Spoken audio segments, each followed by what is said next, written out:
flying unaccompanied on a plane, seeing wow. the white person for the first time. Oh yeah. Yes, the air hostess who was sitting next to me. And, in between her, traveling up and down, she would then come back to the seat. And just looking at that skin, and, it was strange for me as a child because when it's almost like transparent, translucent sort of thing, and it was an odd. I just kept on looking at her all the way through.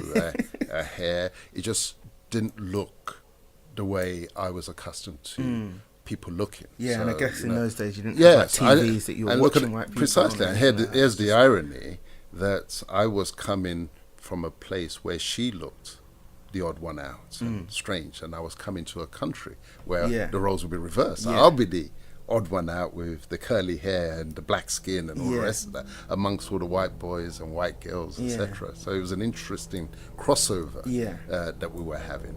And in the early stages of life in London here. Lucky I was a good footballer. And they assumed that I was a good fighter. This comes from Africa, he can fight. And so I didn't really get the bullying because I love football. Okay. And you moved to Islington, right? Yes, Highbury, Islington, in the shadows of the Arsenal. Okay. In those days I hated the Arsenal, but that's where I was, Drayton Park Primary School, in the shadows of Arsenal Stadium. And we got on very well, though, the young English boys and girls. And the street where I lived, it was almost like something out of Coronation Street. Okay. Where they all live in a it wasn't an estate. Yeah. They were all small houses. Small terrace houses. Yes, the one up, one down. And I remember in those days, they always used to leave their front doors open. It was almost like the village, where there were no doors. You just walk in and out sort of thing. And everybody was in each other's house, and we would always be going to Highbury Fields to play football. So how do people react to you? As I say, warmly, because there were lots of young boys there, and because I was a good footballer.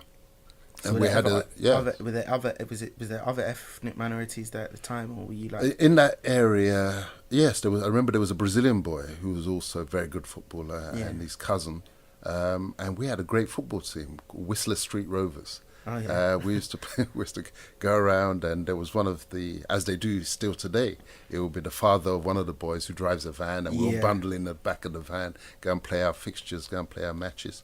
So childhood was sweet and innocent, both in Nigeria and in London. Mm-hmm. But then there comes a later phase of life where the serious business starts, where you go to secondary school, and that in Islington? That was Highbury. That was Highbury Grove Boys Secondary School. Yeah. I understand it's a mixed school now, but Highbury Grove Boys Secondary School in those days. The girls' school was up the road, Highbury Hill Secondary School.